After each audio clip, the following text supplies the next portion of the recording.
Mimpi besar Piala Dunia semakin realistis untuk digapai timnas Indonesia.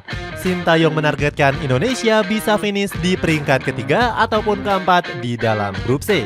Artinya skuad Garuda Nusantara harus melewati berbagai babak, salah satunya bermain di ronde keempat.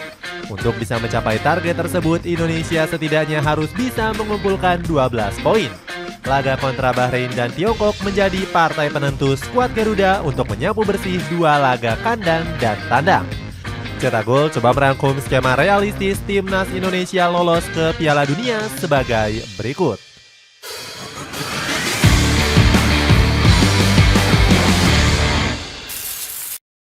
Diremehkan banyak media asing. Keberhasilan timnas Indonesia lolos ke ronde ketiga nggak serta-merta mendapatkan komentar positif. Skuad Garuda malah diremehkan oleh sejumlah media besar di luar negeri. Barian.my menilai kalau Indonesia hanya dinaungi faktor keberuntungan lolos ke ronde ketiga. Media Malaysia ini menuliskan skuad Garuda hanya bertarung menghadapi tim setara seperti Vietnam dan Filipina. Makan Bola bahkan menilai timnas Indonesia akan menjadi tim pelengkap saja di ronde ketiga. Pasalnya, skuad Garuda Nusantara tergabung dalam grup neraka yang berisikan negara kuat. Selain itu, Soha selaku media Vietnam juga memprediksi Indonesia akan kalah telak menghadapi Arab Saudi. Gak cuma itu, Sportsmall juga memprediksi Australia bakal menang dengan mudah. Media asal Inggris ini memperkirakan skuad Garuda akan dibantai malu di kandang dengan skor 0-3. Meskipun diremehkan, Sintayong ogah mendengarkannya. Coach Shin lebih fokus untuk memperbaiki sejumlah kekurangan skuad Garuda Nusantara. Yunus Nusi selaku Sekjen PSSI bahkan optimis Indonesia akan bisa meraih hasil yang maksimal. Dia mengatakan skuad Garuda bisa mencuri poin saat lawatannya ke Stadion King Abdullah. Yunus Nusi menegaskan target Indonesia saat ini adalah bisa lolos ke Piala Dunia. Dia mengharapkan Sintayong bisa mengatur taktik dan strateginya menghadapi negara kuat. Apalagi sejumlah pemain abroad dipastikan bisa bergabung. Yunus Nusi mengharapkan masyarakat Indonesia bisa memberikan doa dan dukungannya. Dia mengatakan dukungan besar sangatlah penting agar bisa mengangkat mental dan moral para punggawa Garuda. Sintayong juga mengharapkan para pemain Indonesia bisa bermain bagus. Coach Shin menantang mereka untuk berani meskipun berhadapan dengan negara-negara kuat. Ex-pelatih tim nasional Korea Selatan ini menargetkan skuad Garuda bisa mencuri 1 poin. Sintayong menilai tambahan 1 poin akan membuat para punggawa tampil lebih percaya diri. Performa mengejutkan tahan imbang langganan Piala Dunia.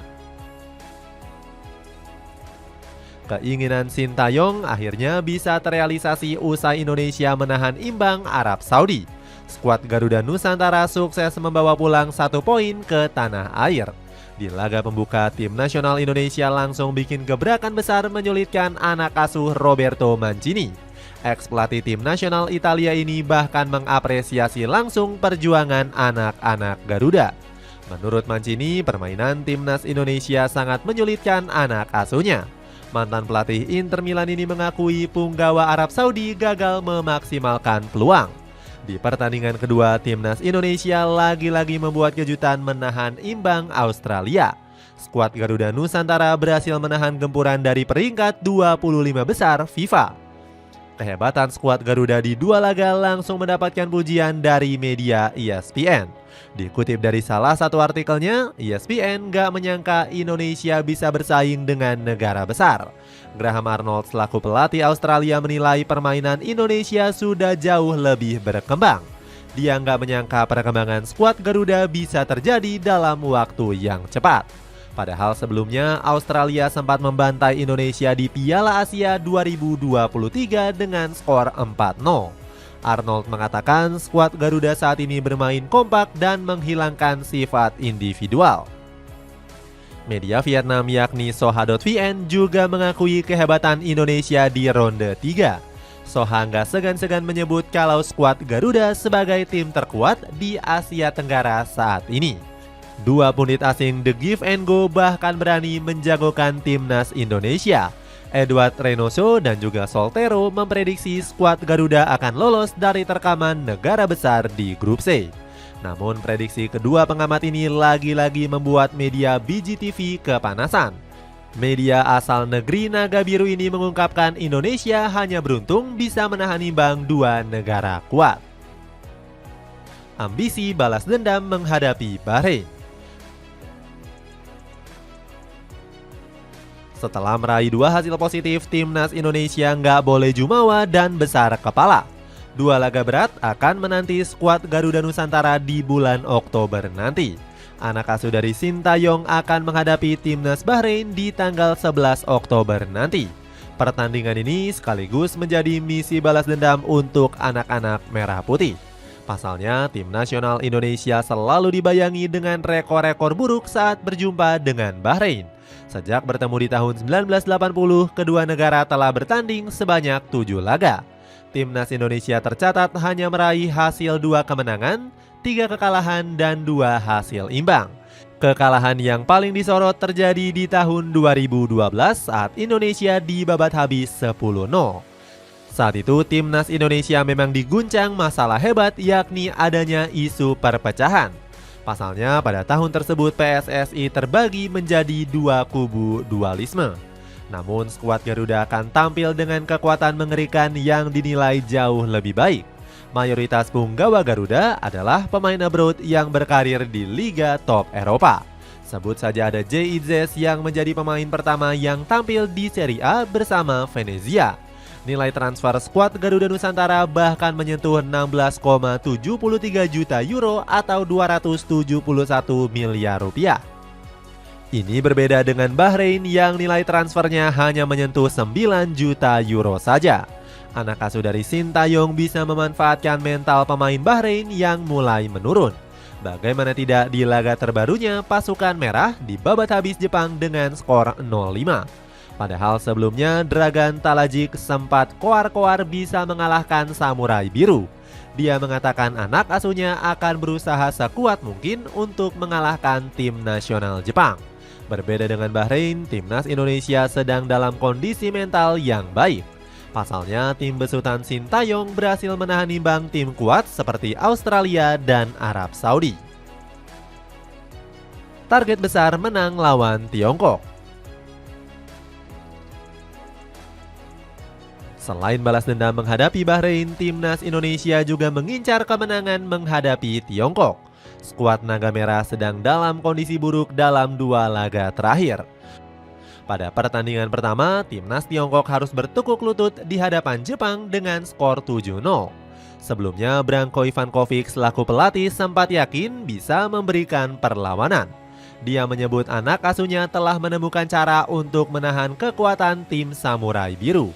Kemudian pada laga kedua, tim Naga kembali hancur lebur usai kalah 1-2 atas Arab Saudi. Akibatnya skuad Naga Merah harus tenggelam di dasar klasemen sementara grup C. Anak asuh dari Branko Ivankovic menjadi tim dengan kebobolan terbanyak yakni 9 gol. Hasil ini bertolak belakang dengan kiprah Indonesia di 2 laga ronde ketiga. Skuad besutan Sintayong tampil menawan dan belum terkalahkan saat menghadapi negara kuat. Skuad Garuda juga dalam kondisi internal yang harmonis dan para pemain yang sedang segar bugar. 2 hasil positif membungkam Ivankovic yang sempat nggak menganggap Indonesia sebagai lawan terkuat.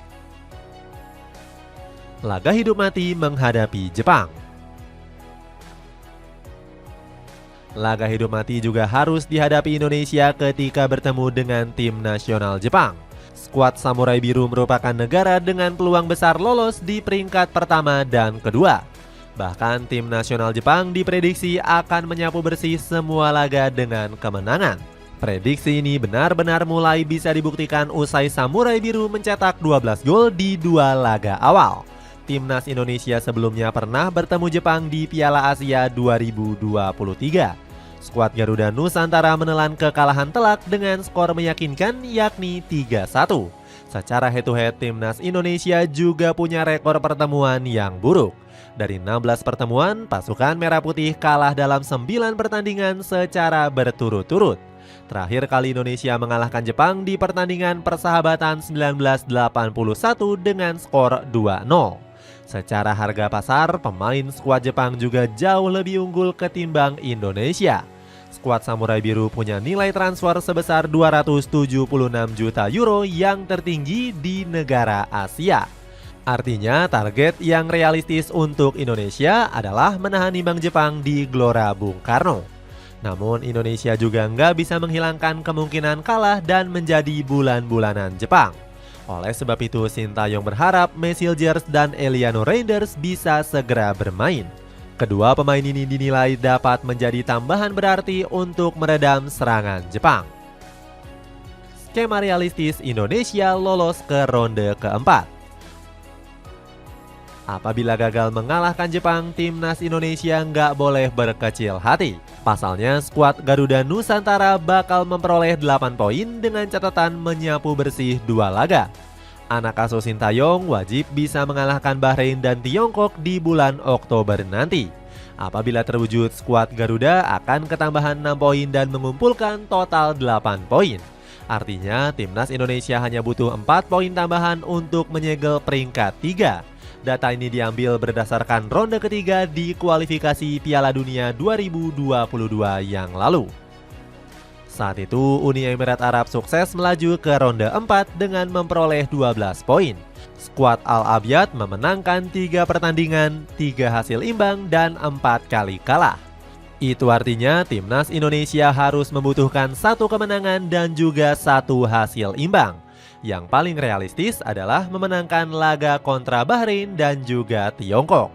Dengan begitu, skuad Garuda Nusantara akan mengumpulkan 14 poin. 2 tambahan poin tentunya akan membuat posisi timnas Indonesia semakin nyaman di peringkat 3. Namun, skuad Garuda Nusantara juga punya kemungkinan terburuk yang lainnya. Contohnya adalah timnas Indonesia gagal memperoleh 1 poin di laga kontra Bahrain ataupun Tiongkok pada bulan Oktober. Artinya target realistis skuad Garuda adalah memenangkan 2 pertandingan sisa kontra Bahrain dan Tiongkok di bulan Maret nanti. Kemenangan atas 2 negara ini dinilai jadi harga mati. Pasalnya Indonesia akan kesulitan saat berhadapan dengan Jepang dan Arab Saudi di bulan November. Target realistisnya adalah Indonesia hanya bisa menahan imbang Arab Saudi. Apabila itu terjadi, timnas Indonesia berkemungkinan besar bakal finish di peringkat keempat. Sama seperti peringkat ketiga, peringkat keempat juga memastikan 1 tempat lolos ke ronde keempat. Sintayong mengatakan target paling realistis adalah finish di peringkat ketiga dan keempat. Coach Shin bilang akan sangat sulit menggapai posisi 1 dan 2 karena bersaing dengan negara yang kuat. Namun sang pelatih nggak bisa memprediksi kemungkinan terbaiknya. Menurut Coach Shin, sepak bola itu bundar dan sulit diprediksi sesuai dengan harapan. Akan tetapi dirinya bakal berusaha semaksimal mungkin untuk bisa bersaing di grup C.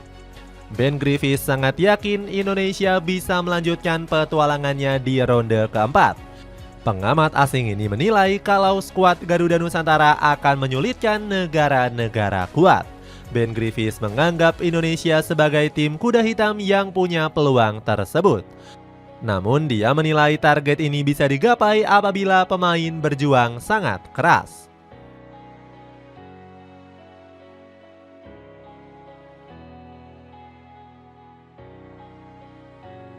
Jika berhasil mengamankan posisi ketiga ataupun keempat di dalam grup, maka skuad Garuda dihadapkan dengan lawan yang berat. Nantinya mereka akan bertarung menghadapi peringkat 3 dan 4 di grup A dan grup B. Laga di ronde keempat sendiri akan dimulai pada bulan Oktober 2025 di tempat yang netral.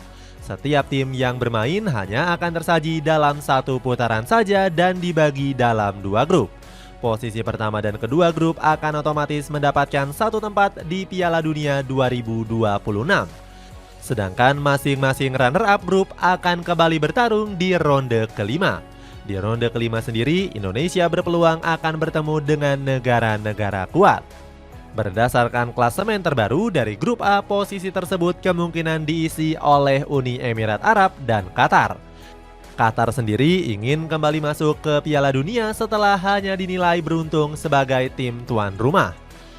Apalagi skuad The Maroons baru saja memenangkan kampiun di Piala Asia 2023. Skuad Garuda terakhir kali bertemu Qatar di Piala Asia U23 pada awal tahun 2024. Saat itu, skuad Garuda Muda takluk dengan 2 gol tanpa balas akibat keputusan kontroversi wasit. Selain itu, Uni Emirat Arab juga menjadi calon lawan Indonesia dengan menempati peringkat 3 Grup A. Terakhir kali Indonesia bertemu di ronde kedua kualifikasi Piala Dunia 2022 yang lalu. Saat itu, skuad Garuda Nusantara dihajar habis dengan skor 0-5 di Gelora Bung Karno. Selain itu, dari grup B kemungkinan besar diwakili oleh Jordania dan Kuwait. Jordania menjadi nama yang gak asing bagi publik tanah air karena pernah bertemu di kualifikasi Piala Asia 2023. Saat itu, skuad Garuda Nusantara harus takluk dengan skor 0-1. Bahkan rekor buruk juga menghantui timnas Indonesia ketika bertemu dengan skuad The Silvalrus. Pasukan Merah Putih tercatat nggak pernah menang dalam 5 pertemuan. Selain itu, Kuwait juga diprediksi akan mengisi satu tempat di ronde keempat. Skuad Al-Azraq saat ini menempati peringkat keempat sementara grup B ronde ketiga. Skuad Garuda Nusantara hampir dipastikan punya peluang besar menang atas Kuwait. Pasalnya, terakhir kali bertemu timnas Indonesia berhasil menang dengan skor 2-1 di tahun 2022. Jikapun gagal mengamankan posisi puncak, skuad Garuda Nusantara masih punya peluang di ronde kelima. Runner-up dari kedua grup di ronde keempat akan dipertemukan dalam 2 leg. Laga ini sendiri bakal memperebutkan satu tiket ke playoff interkontinental. Jika berhasil lolos, Indonesia akan berhadapan dengan negara kuat dari berbagai konfederasi. Di babak ini hanya ada 2 tiket menuju putaran final Piala Dunia. Itulah ulasan skema realistis timnas Indonesia lolos ke Piala Dunia. Bagaimana pendapatmu? Apakah skuad Garuda Nusantara mampu meraih satu tiket lolos ke ronde keempat? Coba tulis pendapatmu di kolom komentar di bawah ini.